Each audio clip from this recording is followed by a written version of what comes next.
El edificio en el que estás ahora mismo va a desaparecer antes que un muro romano que nadie ha reparado nunca.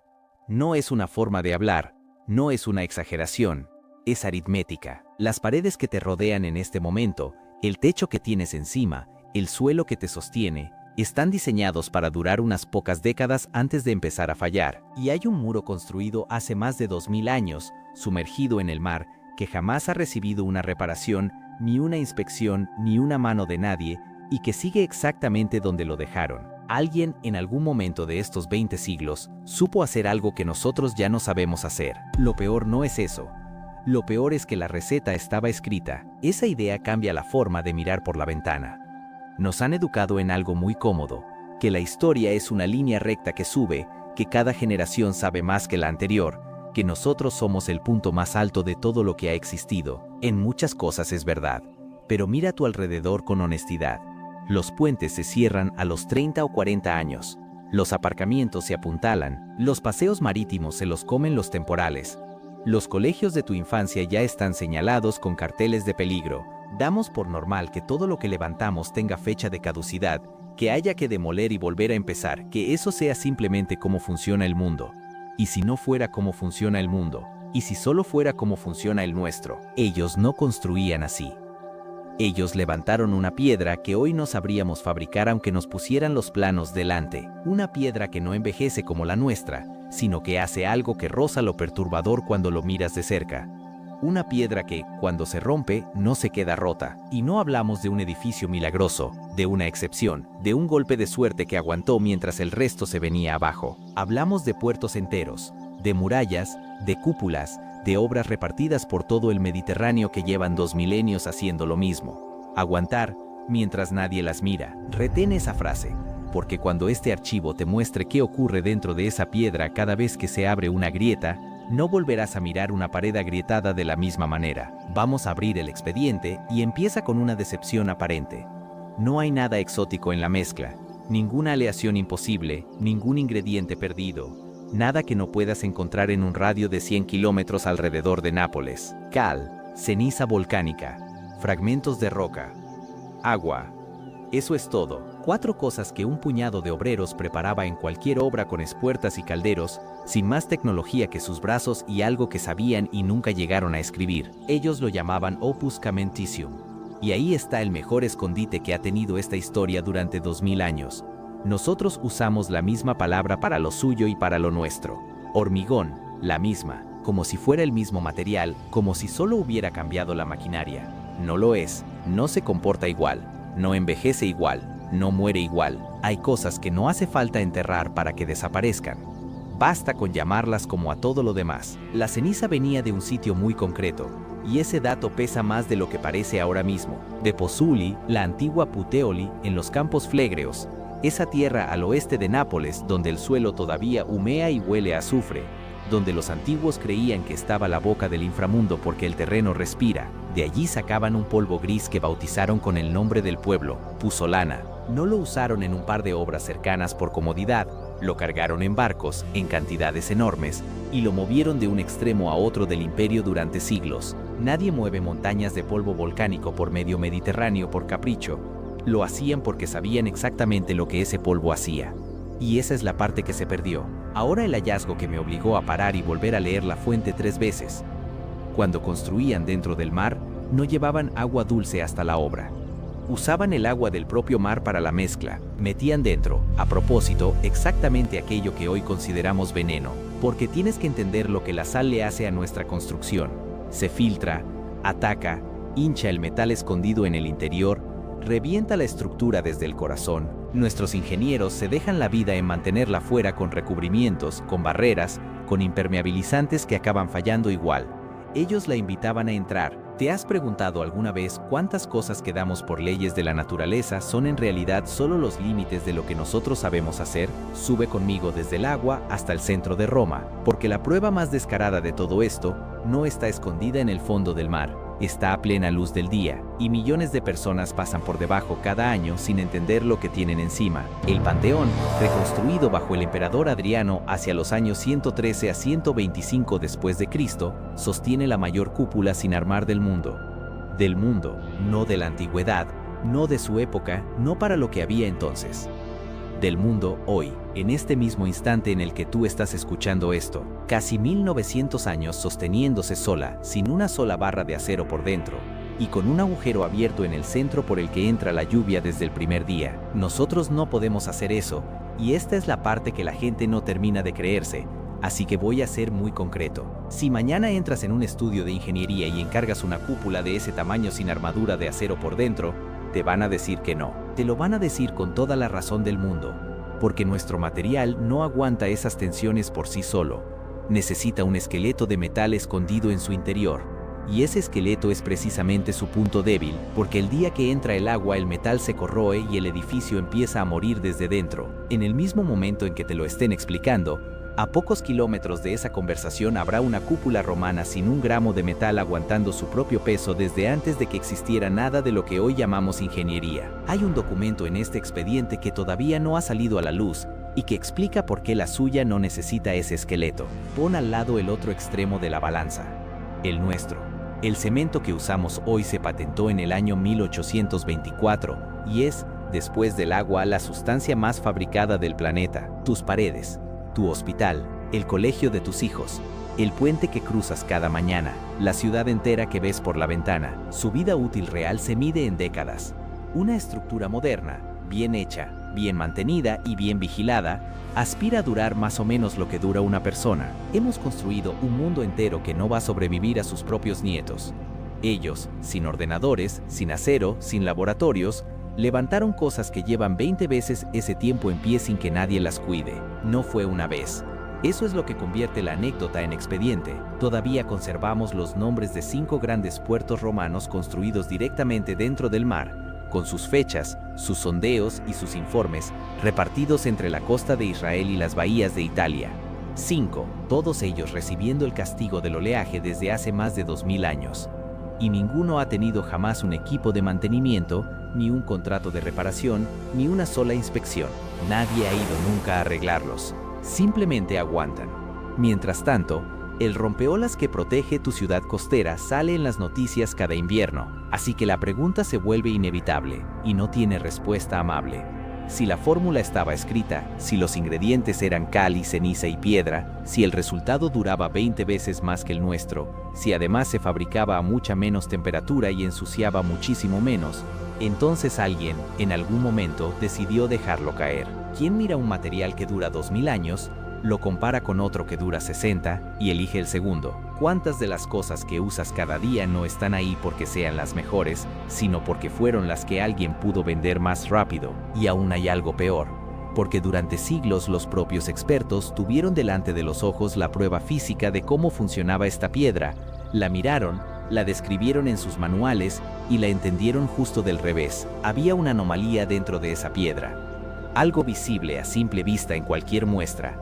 Algo que llevaba ahí desde el primer día, esperando. Generaciones enteras de especialistas la miraron y decidieron que era un defecto, un error, una chapuza de obreros que no sabían mezclar. Lo escribieron, lo dieron por sabido, y estuvieron equivocados durante 2000 años. Hasta que hace muy poco alguien se atrevió a formular la pregunta prohibida: ¿y si eso que despreciamos no fuera el fallo, sino el secreto entero? Este archivo tiene la respuesta que has venido a buscar y va a salir a la luz antes de que esto acabe. ¿Qué ocurre dentro de una grieta romana cuando le entra el agua? ¿Y por qué hace lo contrario que la de tu edificio? ¿Qué mineral rarísimo crecía solo dentro de sus obras marinas gracias a la sal? ¿Y por qué lo perdimos todo? ¿Quién lo dejó perderse y qué ganamos a cambio? Porque esa respuesta es mucho más difícil de digerir que cualquier conspiración. No te muevas de aquí. Lo que ocurrió cuando un laboratorio agrietó una muestra de una muralla italiana y le hizo pasar agua por encima cambia por completo lo que crees saber sobre el mundo que estás pisando. La receta estaba escrita.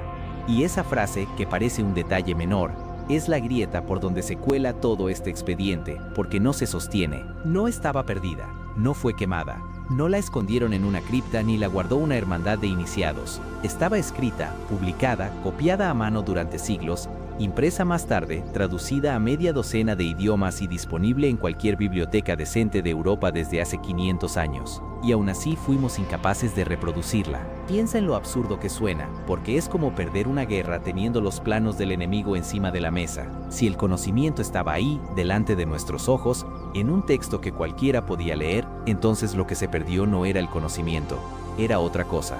Y esa otra cosa convierte esto en algo mucho más inquietante que un secreto olvidado. El hombre que lo escribió se llamaba Vitruvio y no era ningún místico. No era un sacerdote, ni un alquimista, ni un iniciado guardando misterios para unos pocos. Era un ingeniero militar, un tipo práctico que había pasado la vida levantando cosas y arreglando lo que otros hacían mal. Hacia los años 30 a 25 a.C. se sentó a escribir un tratado en 10 libros que tituló, sin ninguna poesía, sobre la arquitectura. Lo hizo por la razón más humana que existe, porque temía que todo aquello se perdiera. Escribió para el futuro, escribió para nosotros. Un hombre que lleva 2000 años muerto nos dejó las instrucciones por escrito, y nosotros, con toda nuestra ciencia, no supimos leerlas. Hay algo profundamente triste en esa imagen, y todavía no sabes hasta qué punto. Tampoco las escribió de forma vaga. Vitruvio da proporciones exactas, como quien dicta una receta de cocina a alguien que va a prepararla mañana. Una parte de cal por 3 de ceniza volcánica para levantar edificios, y una parte de cal por 2 de ceniza cuando la obra va bajo el agua. Fíjate en lo que significa ese segundo número, porque es la clave que casi todo el mundo pasa por alto. Significa que sabían que el mar exigía una mezcla distinta, que no era el mismo trabajo, que alguien en algún momento había probado, había fallado, había corregido y había llegado a una fórmula específica para construir dentro del agua salada. Eso no es tradición. Eso no es costumbre heredada. Eso es método.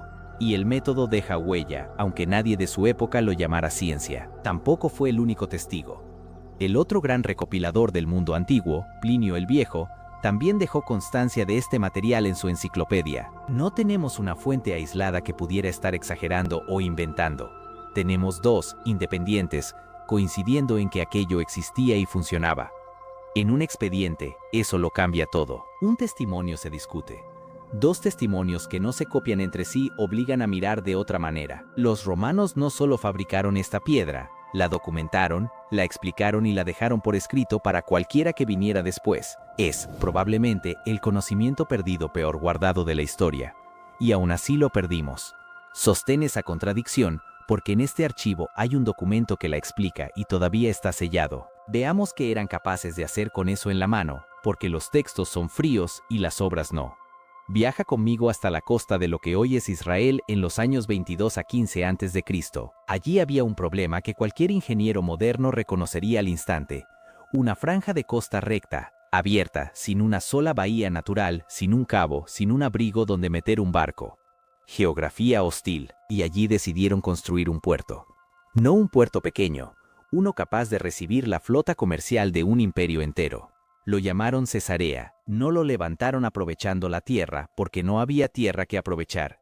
Lo levantaron hacia dentro del mar, metiéndose en agua abierta, fabricando la costa que la naturaleza no les había dado. Imagina la escena, porque casi nadie la visualiza cuando lee la palabra puerto en un libro de historia. Hombres montando encofrados de madera en agua abierta, aguantando el oleaje, mientras otros vierten dentro una mezcla de cal, ceniza volcánica y agua del mar, vertiendo roca líquida bajo la superficie, sabiendo que aquello iba a fraguar ahí, donde no podían verlo, ni tocarlo, ni comprobar nada hasta días después. No estaban colocando piedras secas una encima de otra, que es lo que la mayoría imagina cuando piensa en la antigüedad.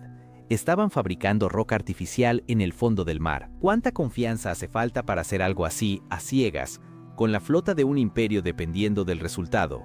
Eso no lo hace quien está probando suerte. Eso lo hace quien ya sabe exactamente lo que va a pasar. Y funcionó. Ese es el problema. Cesarea sigue ahí. Baianus Sinus, en la bahía de Pozzuoli, sigue ahí. Portus Cosanus, en Orbetelo, sigue ahí. Portus Neronis, en Anzio, sigue ahí. Portus Traianus, en Ostia, sigue ahí. 20 siglos de olas, de sal, de temporales, de placas tectónicas moviéndose por debajo, y esos bloques continúan en su sitio, sin que nadie haya vuelto jamás a ponerles la mano encima. Si mañana repitiéramos esa obra con nuestros medios, con nuestras grúas, con nuestros ordenadores y nuestro cemento, sabemos con bastante exactitud lo que ocurriría. Dentro de 50 o 60 años habría que empezar a repararla. ¿En qué momento un imperio sin electricidad nos adelantó en lo único que de verdad importa cuando construyes algo, que es que siga en pie? Y esto no acaba en el mar. Tira del hilo por tierra firme y aparece lo mismo, los acueductos, que llevaban agua limpia a ciudades enteras cruzando valles y que en algunos tramos todavía se sostienen. Los mercados de Trajano, que eran básicamente un centro comercial de varias plantas antes de que existiera el concepto, y esa cúpula del Panteón que sigue sola sobre nuestras cabezas. No hablamos de un experimento afortunado ni de un edificio bendecido por la suerte. Hablamos de un material que se aplicó en serie, de forma industrial, en obras de todo tipo, en climas distintos, con equipos distintos, durante siglos. Y en casi todas partes hizo lo mismo, aguantar mucho más de lo que nadie le pidió. Pon nuestro proceso al lado, porque ahí es donde de verdad se descoloca todo. Para fabricar nuestro cemento hay que calcinar la materia prima a unos 1450 grados. Eso exige hornos gigantescos, combustible sin parar, una industria pesada entera detrás. La cal romana se preparaba en torno a los 900 grados y además su mezcla necesitaba mucha menos cal, menos del 10% del peso total. Traducción al mundo real. Nuestro material es uno de los mayores emisores de dióxido de carbono del planeta y el suyo no lo era. Gastamos muchísima más energía, ensuciamos muchísimo más y a cambio obtenemos algo que dura 20 veces menos. Es exactamente lo contrario de lo que la palabra progreso te hace imaginar. Y aquí aparece la primera respuesta a por qué una receta escrita se puede perder igual que si la hubieran quemado. Porque una receta no es lo mismo que saber cocinar. Vitruvio te dice qué echar y en qué proporción. No te dice a qué temperatura tiene que estar la mezcla cuando la remueves. No te dice qué sonido hace la cal cuando reacciona bien. No te dice cuánto esperar, ni qué tacto tiene el material en el punto exacto, ni qué corregir cuando el día está húmedo. Todo eso vivía en las manos de los obreros, no en el papel. Era un saber de taller, transmitido de maestro a aprendiz, de gesto a gesto, sin una sola línea escrita. Y ese conocimiento no se guarda en una biblioteca. Se guarda en personas vivas, y las personas mueren. Ese es el mecanismo silencioso por el que desaparecen las cosas y no tiene nada de espectacular. No hay incendios, no hay sensores, no hay nadie robando documentos en mitad de la noche. Simplemente deja de haber quien lo enseñe. Un día, en algún taller de algún rincón del Mediterráneo, hubo un último hombre que sabía hacer esto de verdad, con las manos, y no tuvo a quien contárselo. Nunca sabremos su nombre. No dejó tratado, ni firma, ni tumba conocida. Con él se marchó algo que nosotros hemos tardado 20 siglos en empezar a recuperar. Pero cuidado, porque decir que se perdió porque murió el último maestro es solo una parte de la verdad, y la otra parte es mucho más difícil de aceptar. Falta lo esencial, y lo tienes rondando desde el principio. Todo esto explica por qué dejamos de fabricarlo.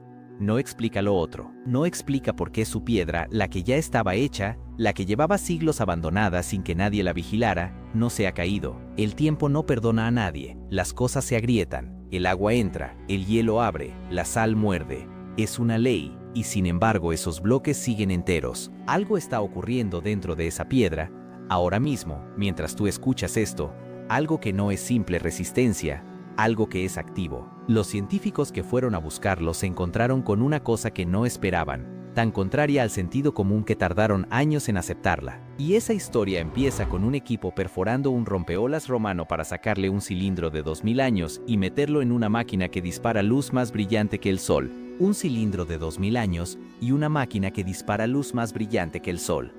Así empieza la parte moderna de este expediente, y merece la pena entrar en la escena despacio. Entre los años 2002 y 2009, un proyecto llamado RomaCons hizo algo que a nadie se le había ocurrido antes con esta seriedad.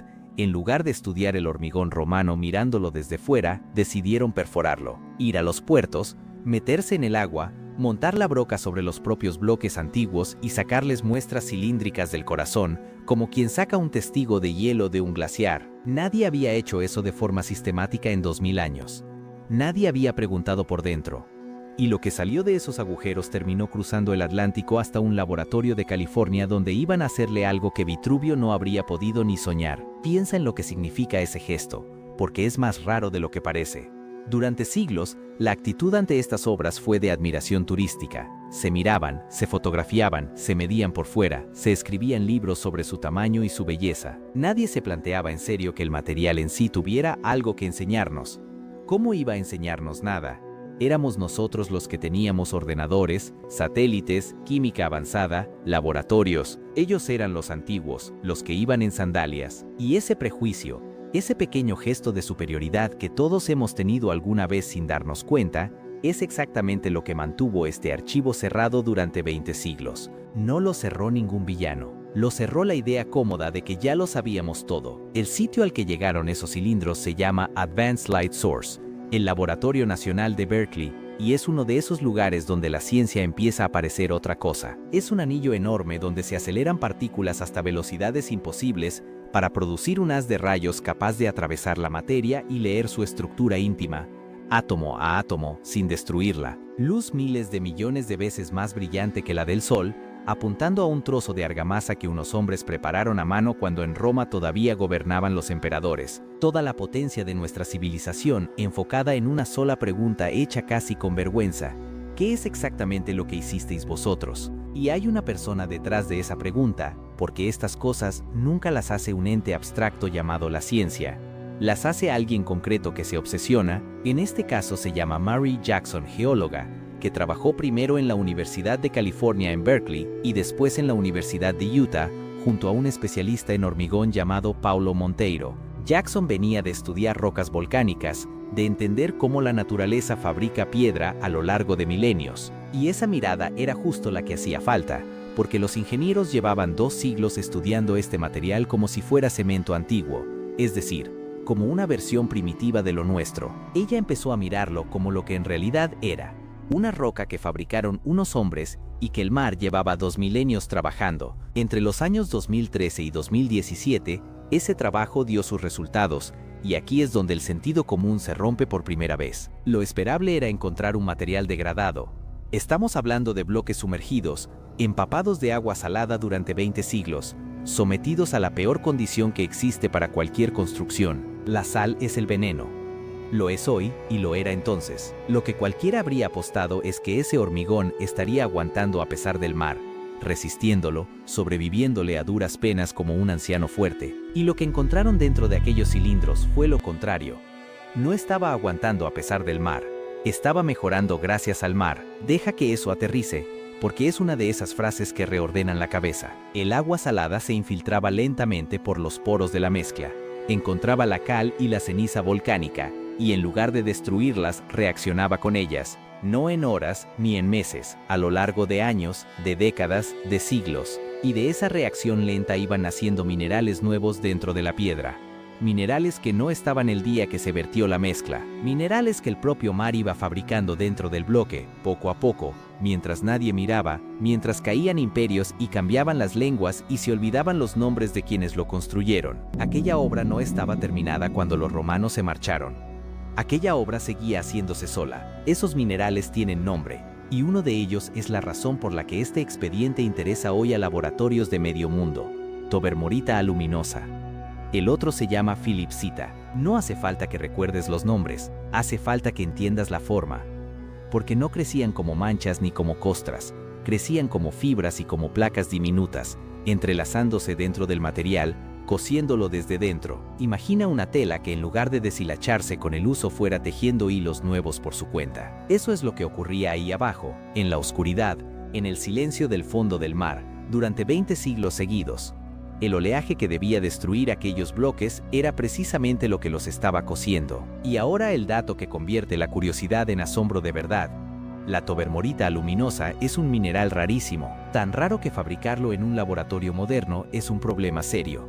Exige condiciones muy exigentes, temperaturas altas, procesos controlados, y aún así sale en cantidades minúsculas. Nosotros, con toda nuestra química, peleamos por producir unos pocos gramos. Los romanos lo produjeron a temperatura ambiente, en el mar, por toneladas, sin saber su nombre, sin conocer su estructura, sin tener la menor idea de lo que es un mineral. Lo hicieron con cal, ceniza, agua salada y una cosa que ya no tenemos: 20 siglos de paciencia diseñada dentro del material. ¿Cuántas veces nos hemos reído de los antiguos por no saber explicar lo que sí sabían hacer? Detente en la imagen completa porque es hermosa y es terrible al mismo tiempo. Nuestros puertos empiezan a morir el día que se inauguran. Es un proceso que los ingenieros conocen bien y del que hablan sin dramatismo. Desde el minuto 1, la sal busca el metal se corroe, el material se abre y a partir de ahí es una cuenta atrás que solo se puede frenar con dinero y mantenimiento. El puerto romano hacía justo el viaje contrario. El día de su inauguración era el día en que peor estaba, y cada temporal, cada marea, cada invierno que le caía encima lo iba mejorando un poco más. Nosotros construimos cosas que empiezan a morir. Ellos construyeron cosas que empezaban a nacer. Con esto sobre la mesa parece que el expediente ya está resuelto, y aquí es donde tengo que pedirte una cosa. No cierres la carpeta todavía, porque esta explicación es real, está publicada, está verificada, y sin embargo tiene un agujero enorme por el que se cae toda la historia. Léela otra vez y busca la trampa. El agua de mar se infiltra. El agua de mar reacciona. El agua de mar fabrica los minerales. El mar, todo lo que acabas de escuchar depende de una condición sin la cual no ocurre absolutamente nada. Hace falta estar dentro del agua salada. Y ahora dime, ¿cuánta agua de mar hay en el centro de Roma? Ninguna. Y ahí es donde se derrumba la respuesta cómoda, porque el Panteón no está sumergido. La cúpula que lleva casi 1900 años sosteniéndose sola no ha visto una ola en su vida. Los acueductos que cruzan valles secos no tienen sal alrededor. Los mercados de Trajano están en tierra firme, en mitad de una ciudad, rodeados de aire y de tráfico. Las murallas repartidas por Italia tampoco. Nada de eso está en el mar, nada de eso puede estar fabricando Tobermory gracias a la infiltración salina, y sin embargo todo eso sigue en pie exactamente igual que los rompeolas. La explicación del mar es cierta y es extraordinaria, pero solo cubre una parte del expediente. La otra parte, la que está en tierra, la que puedes ir a tocar mañana mismo sin mojarte los pies, seguía sin explicación. Y esa era la pregunta que quedaba clavada en el aire, mucho más grande que la primera. Si el agua salada explica los puertos, ¿qué explica todo lo demás? ¿Qué comparten un rompeolas hundido en el Mediterráneo y una cúpula seca en mitad de Roma si no es el mar? Tenía que haber algo dentro del propio material, algo que estuviera ahí desde el primer día, algo que funcionara en el agua y fuera del agua, con sal y sin sal, en un puerto y en una muralla. Algo que llevara 2000 años delante de nuestros ojos, en cada muestra, en cada fotografía, en cada informe, esperando a que alguien lo mirara sin desprecio. Y esa historia, la de verdad, la que resuelve el expediente entero, empieza con unos puntos blancos que todos los expertos del mundo consideraban un defecto de fabricación. Unos puntos blancos. De eso estamos hablando. Pequeñas motas pálidas repartidas por el interior de la piedra, del tamaño de un grano de arroz o incluso menores, visibles a simple vista en cuanto partes una muestra por la mitad. No hay que buscarlas con un microscopio ni con un acelerador de partículas. Están ahí, delante de cualquiera, desde el primer día. Aparecen en las muestras de los puertos, en las de las murallas, en las de los edificios, en obras separadas por miles de kilómetros y por siglos de distancia. Todo arqueólogo que ha cortado un trozo de hormigón romano las ha visto. Todo ingeniero que ha analizado uno las ha descrito. Y durante generaciones, todos y cada uno de ellos llegaron a la misma conclusión. Eso es basura. Y aquí conviene ser justo, porque es fácil reírse de los que se equivocan cuando ya sabes la respuesta. Esa lectura tenía toda la lógica del mundo desde donde ellos miraban. Si tú preparas una mezcla y te quedan grumos, es que la has removido mal. Si aparecen trozos sin disolver, es que la materia prima venía sucia o el operario tenía prisa. Cualquiera que haya mezclado algo en su vida lo entiende al instante. Los grumos son el enemigo, los grumos son el trabajo mal hecho. Así que los manuales lo escribieron con toda naturalidad. Control de calidad deficiente, mezclado irregular, cal sin apagar del todo, materiales de la época. Nadie mintió. Nadie ocultó nada. Simplemente aplicaron su propio sentido común a un material que no seguía sus reglas, y su sentido común les llevó, con toda tranquilidad, en dirección contraria a la verdad, hasta que alguien hizo la pregunta al revés. Se llama Admir Masick, es científico de materiales en el Instituto Tecnológico de Massachusetts y trabajó en esto junto a una investigadora llamada Linda Seymour de la Universidad de Harvard. Su punto de partida no fue el material, fue la contradicción, porque piénsalo un momento, nos estaban diciendo que la construcción más duradera de la historia de la humanidad la que aguanta 20 siglos sin mantenimiento, la que se metía en el mar y salía ganando, estaba mal hecha. ¿Cómo se sostiene eso? ¿Cómo es posible que los mismos obreros que levantaban cúpulas imposibles y fabricaban roca en agua abierta fueran a la vez unos chapuceros incapaces de remover bien un caldero? Y entonces mira los números, y la contradicción se vuelve insostenible. Un error de mezcla es aleatorio. Aparece en algunas obras y no en otras, con un capataz y no con otro, un martes malo y no todos los días. Pero estos puntos blancos aparecen en todas partes. En obras separadas por el ancho del Mediterráneo, en construcciones levantadas con siglos de diferencia, por gente que no se conoció jamás, que hablaba lenguas distintas, que trabajaba para emperadores que ni siquiera habían nacido cuando se terminó la obra anterior. Un defecto no se propaga así. Un defecto no se mantiene idéntico durante 5 siglos y 3 continentes. Lo que se repite en todas partes durante cientos de años no es un fallo del sistema, es el sistema. Para entender lo que en realidad ocurría, hay que bajar al taller y entender qué es la cal, porque toda esta historia vive ahí dentro. Coges piedra caliza, la que hay en media Europa, y la metes en un horno a unos 900 grados. El fuego le arranca a la piedra una parte de lo que es y la deja convertida en otra cosa.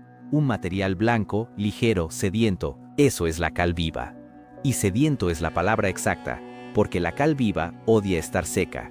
En cuanto encuentra agua, se lanza sobre ella, no la absorbe con calma. Reacciona, se calienta, hierve, humea, se agita, chisporrotea. Cualquiera que haya visto ese proceso alguna vez no lo olvida, porque no parece química. Parece que la piedra ha cobrado vida. Ahora la decisión clave, y aquí está el punto exacto donde nuestro camino y el suyo se separaron sin que nadie se diera cuenta.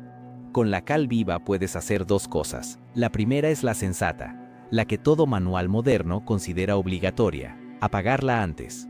Le echas agua aparte, dejas que haga toda su furia en un rincón, esperas a que se calme y se convierta en una pasta mansa y previsible y solo entonces la llevas a la obra y la mezclas. Es seguro, es limpio, es controlable, y durante 2 siglos, todo el mundo dio por sentado que los romanos hacían eso, porque es lo que haría cualquier persona en su sano juicio. La segunda opción es meter la cal viva directamente en la mezcla, con la ceniza volcánica y los áridos, y dejar que la reacción se produzca ahí dentro, con todo el material alrededor, y eso es exactamente lo que hacían. Lo llaman mezclado en caliente, y no es una forma de hablar. Se han citado temperaturas en torno a los 400 grados en el interior de esa reacción. Imagina la escena en una obra de hace 2000 años. No hay una pasta gris removiéndose plácidamente en un caldero. Hay una masa que hierve, que suelta vapor al aire frío de la mañana, que quema si la tocas, que hay que trabajar rápido y con el cuerpo apartado, con el olor de la cal metido en la garganta. Un hombre con una vara larga removiendo algo que está vivo, que le devuelve calor a la cara, que no espera. Eso no es un descuido.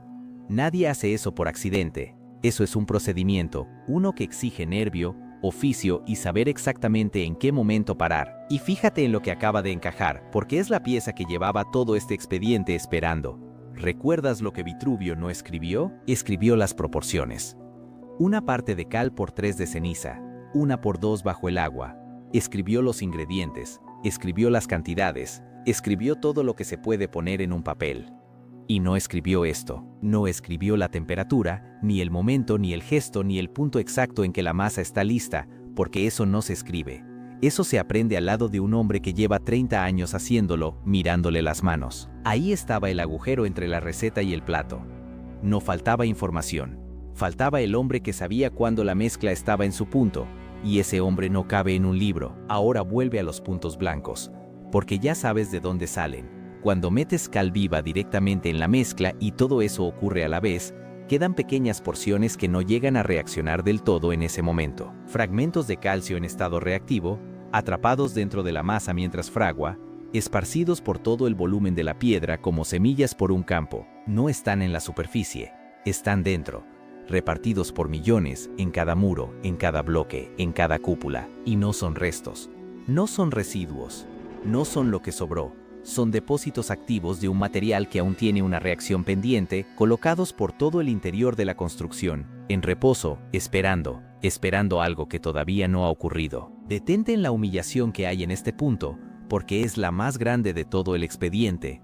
Durante 2000 años tuvimos delante la pieza esencial del mecanismo. No estaba enterrada, no estaba en clave, No estaba en el fondo del mar ni en una cripta sellada, estaba a simple vista, en cada muestra que se cortaba, en cada fotografía de cada informe, en cada laboratorio del mundo. La miramos miles de veces, la medimos, la fotografiamos, la describimos en los manuales con toda precisión y le pusimos una etiqueta, defecto. ¿Cuántas veces habremos hecho eso mismo con otras cosas? ¿Cuántas respuestas tenemos ahora mismo delante de los ojos, perfectamente visibles, esperando solo a que dejemos de llamarlas errores? Porque eso cambia la naturaleza de lo que estamos mirando, y quiero que lo veas con claridad antes de seguir. Nosotros creíamos estar ante una mezcla, ingredientes que se juntan, fraguan y ya está. El material queda terminado y a partir de ahí solo puede ir a peor. Eso es lo nuestro. Eso es lo que hay bajo tus pies ahora mismo. Pero lo suyo no es una mezcla. Lo suyo es un sistema con algo dentro. Una piedra que sale de la obra con reservas incorporadas, con material sin gastar repartido por todo su cuerpo, con una parte de sí misma deliberadamente guardada para más adelante, y la palabra que lo define todo es reactivo. Porque reactivo significa que reacciona, y si reacciona, es que está esperando a que ocurra algo concreto, y lo que ocurre cuando eso pasa es la razón por la que estás aquí, la respuesta que has venido a buscar, y va a salir a la luz antes de que esto termine. Pero todavía no, porque hay un documento que tiene que abrirse primero o nada de esto se sostiene. Si tenían un material que se cocía solo en el mar, que llevaba reservas dentro, que duraba 20 siglos, que costaba menos fuego y menos suciedad, entonces la pregunta ya no admite excusas. ¿Por qué demonios dejamos de usarlo? ¿Quién tomó esa decisión? ¿Cuándo? ¿Y qué recibimos a cambio? Y te aviso de una cosa desde ahora, porque no quiero venderte humo. La respuesta no es la que estás imaginando. No hay un villano. No hay un documento firmado en una sala oscura. Hay algo bastante más difícil de aceptar, y es que la decisión la tomamos nosotros, con los ojos abiertos, y todavía la estamos tomando cada día. Todavía la estamos tomando cada día. Esa es la frase que hay que sostener sin apartar la mirada, y para eso tengo que hacer algo que en un archivo como este no es habitual, quitarle misterio al asunto antes de dárselo, porque a estas alturas es fácil dejarse llevar y pensar que estamos ante algo mágico, ante una fórmula prohibida, ante un secreto que alguien nos robó, y no lo es. Voy a decirlo con todas las letras. Aquí no hay magia, no hay una tecnología imposible, no hay nada que desafíe las leyes de la física ni que exija explicaciones venidas de otro mundo. Es cal, ceniza, roca y agua, preparadas por hombres con las manos y un oficio. Todo es perfectamente explicable. Y aún así, cuando entiendes lo que hace, es más asombroso que cualquier fantasía, porque lo asombroso no es qué es. Lo asombroso es cuándo fue posible. Y lo mucho que tardamos en entenderlo, que unos hombres sin química, sin microscopios, sin la menor idea de lo que es un átomo, dieran con un material que se comporta como ninguno de los nuestros, no por accidente sino de forma sistemática, obra tras obra, siglo tras siglo, en 3 continentes, y que nosotros, con satélites, aceleradores de partículas y toda la ciencia acumulada de la humanidad, hayamos necesitado hasta hace prácticamente 4 días para averiguar por qué funcionaba. Ese es el expediente. No lo que ellos ocultaron, sino lo que nosotros fuimos incapaces de ver teniéndolo delante, cortado en muestras, encima de la mesa, durante generaciones enteras. Así que la pregunta de por qué se perdió tiene respuesta, y quiero dártela completa aunque no sea la que vende camisetas. No vas a encontrar aquí un documento firmado en una sala oscura. No hay una orden de destrucción, no hay una hermandad, no hay un nombre al que señalar. Y sé que eso decepciona, porque una conspiración es cómoda. Tiene culpables, tiene cara, y si algún día los pillas se acabó el problema. Lo que hay de verdad es peor. Lo que hay son 3 cosas que ocurrieron, ninguna de ellas planeada por nadie, y que juntas bastaron para borrar del mundo el material más duradero que ha fabricado la humanidad. Y la tercera sigue funcionando ahora mismo, mientras tú escuchas esto. La primera es la más simple y la más brutal: se cayó el imperio. En el año 476 después de Cristo se apaga oficialmente el Imperio Romano de Occidente, y con él se apaga algo que casi nadie valora hasta que desaparece: la maquinaria capaz de hacer obras enormes. Porque este material no era solo una receta, era una cadena entera. Barcos trayendo ceniza volcánica desde Pozzuoli, canteras, hornos, capataces, cuadrillas enteras de hombres formados durante años, dinero público sostenido en el tiempo, un Estado capaz de decidir que un puerto se construye y de pagarlo durante décadas. Cuando eso se desmonta, no se pierde un papel, se pierde la posibilidad misma de intentarlo. Puedes tener la receta de un banquete para 1000 personas y no tener cocina, ni fuego, ni cocineros, ni invitados. La segunda ya la tienes rondando desde hace rato, y es la que de verdad explica el silencio de 20 siglos. El saber estaba en las manos. Vitruvio escribió las proporciones, pero el pulso de la obra, el momento exacto, la temperatura, el gesto de apartar la vara cuando la masa está en su punto, eso vivía en hombres vivos que lo enseñaban a otros hombres vivos, mirándose las manos sin una sola línea escrita. Y a eso hay que añadirle un problema físico que nadie podía resolver con buena voluntad. La ceniza buena venía de un lugar concreto, de una tierra volcánica muy específica al oeste de Nápoles. No estaba en Britania. No estaba en el Rin. Sin el imperio moviendo barcos, esa ceniza dejó de llegar, se rompió la cadena, murieron los maestros y el material se quedó sin tierra y sin manos a la vez. Detente un segundo en lo que eso significa a escala humana, porque es la parte que a mí me sigue pesando. No hubo un día del desastre. No hubo un momento en que alguien anunciara que se acababa. Hubo un descenso lento, silencioso, de obras cada vez más pequeñas, de cuadrillas cada vez más cortas, de aprendices que ya no venían porque ya no había obra que los pagara. Cada generación sabía un poco menos que la anterior y no se daba cuenta, porque nadie percibe lo que ha dejado de saber. Eso no sale en los libros de historia. No tiene batalla, ni fecha, ni héroe, y es exactamente así como desaparecen las cosas de verdad, no de golpe, sino por falta de uso. ¿Cuántas cosas sabe hacer hoy tu generación que la siguiente ya no va a saber, sin que nadie llegue a notarlo? Y la tercera razón es la única que sigue viva, así que vamos con ella despacio. Siglos después, cuando Europa volvió a construir en serio, apareció el cemento moderno y ganó la partida. Pero no ganó por lo que tú crees. No ganó por ser mejor, ni más duro, ni más duradero, porque no lo es en ninguno de los tres casos. Ganó por tres cosas muy poco épicas. Es rápido, es igual en todas partes y se puede fabricar donde sea. No depende de la ceniza de un pueblo concreto de Italia, no exige un oficio de 30 años, no pide paciencia. Lo puede hacer cualquiera, en cualquier sitio, con resultados previsibles, y en un mundo que estaba levantando ferrocarriles, fábricas y ciudades enteras a toda velocidad, eso valía infinitamente más que durar 2000 años. Ahí está el cambio real, y no es de material, es de unidad de medida. Roma medía en generaciones, tenía tiempo, tenía manos y no tenía prisa. El imperio no contemplaba su propio final, así que nadie se preguntó nunca cuánto debía durar un puerto. La respuesta era obvia, siempre. La industrialización cambió la pregunta entera. Dejó de medir en generaciones y empezó a medir en tiempo de obra, en velocidad de fraguado, en unidades por jornada. El material dejó de ser algo que legas y pasó a ser algo que entregas. Y cuando el reloj cambia, todo lo demás se ajusta a él sin que nadie tenga que dar una orden. La durabilidad no fue derrotada en un debate. Es que ni siquiera se presentó a la reunión, porque aquí llega la parte que a mí me costó digerir. Hoy, cuando se encarga una obra, se decide de antemano cuánto tiene que durar. No es un accidente, no es un fallo, es una casilla del proyecto, una cifra que se fija antes de mover la primera piedra y a partir de ahí se calcula todo lo demás. El material, el espesor, el refuerzo, el presupuesto, se proyecta para décadas y punto. El edificio donde vives tenía fecha de caducidad antes de existir, decidida por alguien que ya había hecho el cálculo. El puerto de Cesarea no tenía fecha de caducidad porque a nadie se le ocurrió ponérsela. Esa es la distancia entre las dos mentalidades y no se mide en tecnología, se mide en ambición. Y ahora el motivo por el que nadie fija esa casilla más alta, que es donde esto deja de ser historia y empieza a doler. Quien paga una obra casi nunca es quien pagará su reparación 30 años después. El promotor vende y se va. La empresa se disuelve o cambia de nombre. El cargo que firmó ya no está en el puesto. Cuando llega la factura del deterioro, en la sala no queda nadie de los que decidieron. El futuro no tiene representante en la reunión donde se firma el presupuesto, y por eso pierde todas las votaciones. Añade a eso una cosa sencilla. Un material que dura 2000 años y no necesita mantenimiento no tiene modelo de negocio.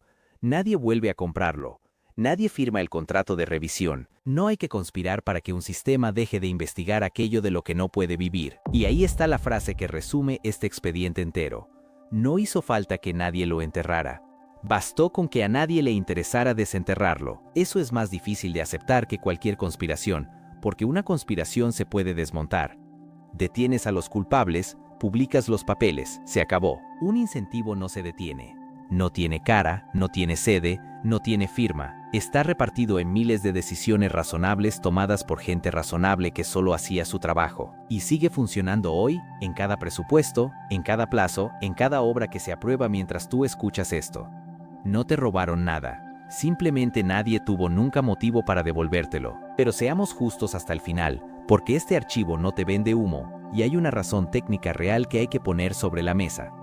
Nuestro hormigón lleva acero dentro. Ese esqueleto de metal es lo que nos permite hacer lo que Roma jamás pudo: rascacielos, puentes de vanos imposibles, altura, luz, atrevimiento, y el acero exige una química propia, distinta, incompatible con la mezcla romana. Compramos poder y lo pagamos con vida útil, porque el acero es precisamente lo que se pudre. Fue un intercambio, no un robo. Velocidad y escala a cambio de duración. Lo que nadie te preguntó es si querías firmarlo, y aquí está lo que lo cambia todo. Eso fue un cálculo hecho a ciegas, porque cuando lo firmamos, no teníamos ni idea de lo que había realmente dentro de la piedra romana. Ahora sí. Ahora sabemos qué son esos puntos blancos y qué ocurre en el instante exacto en que la piedra se rompe. Y eso es lo que vas a ver ahora. Ahora sí. Estamos en un laboratorio del Instituto Tecnológico de Massachusetts y sobre la mesa hay un trozo de piedra que viene de la muralla de Privernum, una localidad italiana, un fragmento de hormigón romano de 2000 años que ha sobrevivido a todo, y lo que van a hacer con él parece un acto de vandalismo. Lo van a romper. A propósito, le abren una grieta, la misma grieta que en tu edificio significaría el principio del final, esa línea fina que aparece un día en la pared y que ya nunca se va. Luego le hacen pasar agua por encima. Exactamente lo que la lluvia lleva haciendo con nuestras estructuras desde que existen. Y al lado, en paralelo, ponen otras muestras de control fabricadas sin ese ingrediente que durante siglos llamamos defecto. Mismo golpe, misma agua. La única diferencia son unos puntos blancos. Y entonces esperan. Lo que ocurre dentro de esa grieta es lo que has venido a buscar. Así que voy a contártelo despacio, porque merece que lo veas fotograma a fotograma. La grieta no avanza en línea recta. Busca el camino más débil, se abre paso por los poros, serpentea por dentro de la piedra como una raíz buscando agua, y en algún punto de ese recorrido, tarde o temprano, se topa con una de esas motas blancas. Está garantizado que la encuentra, porque hay millones repartidas por todo el volumen del material, sembradas en cada centímetro. No hay forma de romper esa piedra sin tropezar con una, y ese es el diseño entero. La grieta no está escapando de la trampa.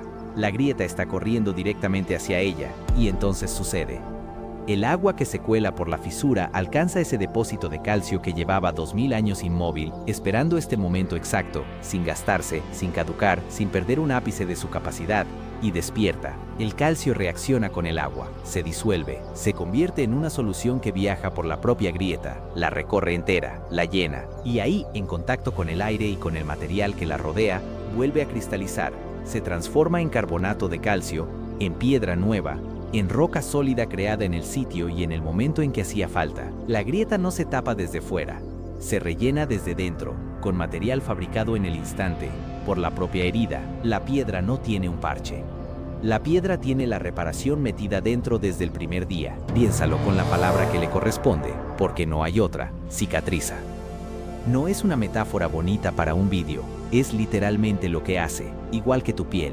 Cuando te cortas, no se limita a resistir el corte, sino que envía material al lugar exacto de la rotura y fabrica tejido nuevo hasta cerrarla. Eso es una piedra hecha por hombres que llevan 2 milenios muertos, y lo está haciendo ahora mismo, mientras tú escuchas esto, en un rompeolas del Mediterráneo, en una muralla italiana, en la cúpula que tienes en el centro de Roma. En este mismo segundo, en algún punto del sur de Europa, hay una grieta romana cerrándose sola en la oscuridad, sin que nadie la vea, sin que nadie la ayude, como lleva haciendo desde antes de que existiera nuestro calendario. Y el laboratorio lo midió, porque una idea preciosa sin número no vale nada. La muestra con los puntos blancos, agrietada y regada con agua, se reparó por completo en unas 2 semanas. 2 semanas. La grieta desapareció, el agua dejó de pasar, el material volvió a ser continuo. Las muestras de control, las fabricadas sin ese ingrediente que los manuales llamaban basura, siguieron exactamente igual de rotas. El agua siguió atravesándolas. La grieta siguió ahí, abierta, como sigue abierta la de tu fachada y la del puente por el que pasas cada mañana. Porque nuestro material no tiene absolutamente nada que hacer cuando se rompe y ya está. Eso es todo lo que sabe hacer. Y esa diferencia, esa única diferencia, es la distancia entre 60 años y 2000. Detente en la inversión completa de la lógica, porque es la joya de este expediente. Para nosotros, la grieta es el enemigo, es el punto de fallo, la puerta de entrada del agua, el principio de la corrosión, la señal de que el reloj ha empezado a correr. Levantamos toda nuestra ingeniería alrededor de una idea, que no aparezcan grietas. Para ellos, la grieta era el interruptor, era lo que encendía el sistema. Su piedra necesitaba romperse para activar aquello que llevaba dentro esperando. Nuestro material empieza a morir cuando se abre. El suyo empieza a trabajar cuando se abre. Y ahora entiendes por qué esos rompeolas siguen ahí y por qué el nuestro sale en las noticias cada invierno. No es que la suya sea más dura, es que la nuestra no tiene respuesta y la suya tenía preparada una desde el primer día. Y hay un dato final que lo lleva un paso más allá, hasta un lugar que ya cuesta asimilar. En otras pruebas, los investigadores fabricaron arcos con esta química, los sometieron a fuerza y los dejaron 50 días bajo el agua. Cuando volvieron a medirlos, aguantaban entre 2 y 3 veces más fuerza que antes. Léelo otra vez, no aguantaban lo mismo. No aguantaban un poco menos, que es lo que le pasa a cualquier cosa que metas en agua durante 50 días.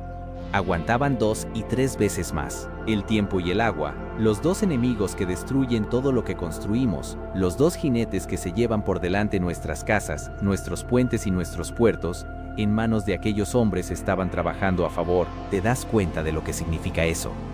Fabricaron algo que usa como alimento aquello que a nosotros nos mata, y ahora encaja todo el expediente y encaja de una forma que dan ganas de aplaudir. La piedra romana tiene 2 vidas, en tierra firme, seca, en la cúpula del panteón o en una muralla en mitad del campo. Funciona el mecanismo de dentro. Aparece la grieta, el agua de lluvia se cuela, el calcio despierta y cose, y cuando además la metes en el mar, entra en juego el segundo sistema, el que descubrió aquella geóloga en Berkeley. La sal reacciona con la cal y la ceniza y va tejiendo minerales nuevos, fibras y placas, cosiendo el bloque desde dentro durante siglos. Uno funciona en seco y otro en el agua. Y en un puerto romano funcionan los dos a la vez, por eso el mar no los venció. Los estaba alimentando por partida doble mientras nosotros los mirábamos desde la orilla convencidos de que eran una ruina afortunada. Y aquí está lo que a mí no me deja dormir. Ellos no sabían nada de esto. No conocían la palabra carbonato. No sabían qué es el calcio ni qué es un cristal. No tenían ni la más remota idea de que dentro de su muro había un sistema de reparación funcionando solo. Sabían hacerlo, no sabían por qué funcionaba. Y funcionó igual, durante 20 siglos, en la oscuridad, sin que nadie lo supervisara, sin que nadie lo entendiera, sin que nadie lo agradeciera. Aquel mecanismo siguió trabajando en silencio dentro de cada piedra que dejaron. Ese hombre de la vara larga, el que removía la masa hirviendo en una obra a cielo abierto y murió sin saber lo que había fabricado, construyó algo que lleva 2000 años cuidándose solo. No hay ningún ingeniero vivo hoy que pueda decir lo mismo de nada de lo que ha firmado. Y ahora la parte que convierte esto en algo tuyo, porque este archivo no se abre para admirar ruinas.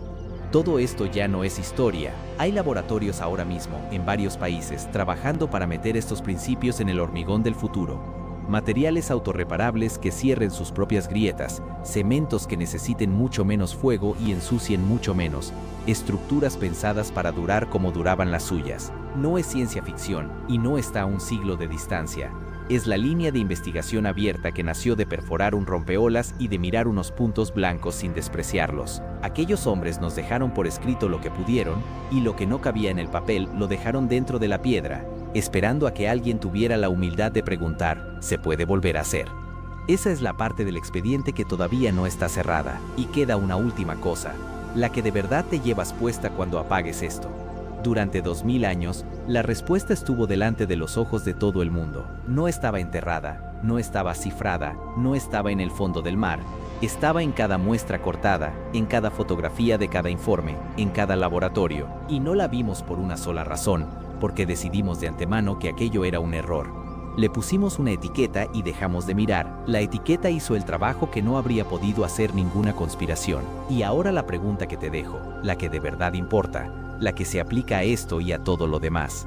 ¿Qué estamos llamando defecto ahora mismo? ¿Qué tenemos delante, medido, fotografiado, catalogado y despreciado, esperando solo a que alguien se atreva a preguntar si no será justo lo contrario de lo que creemos? Si has llegado hasta aquí, ya no eres el mismo que empezó. Ya sabes que la línea recta del progreso tiene tramos donde retrocedimos sin enterarnos, que hay cosas que perdimos sin que nadie las robara, y que la etiqueta más peligrosa que existe es la que te ahorra el trabajo de mirar. Si quieres seguir abriendo expedientes como este, suscríbete. Aquí no vas a encontrar cuentos, vas a encontrar lo que se puede demostrar y lo que otros prefirieron dejar en una nota al pie que nadie lee. Y si esto te ha removido, en la pantalla tienes otro archivo esperando, el de una máquina que no debería existir y que dormía en el fondo del mar, porque la historia oficial es solo la versión que alguien tuvo interés en contar y todavía queda mucho que desenterrar.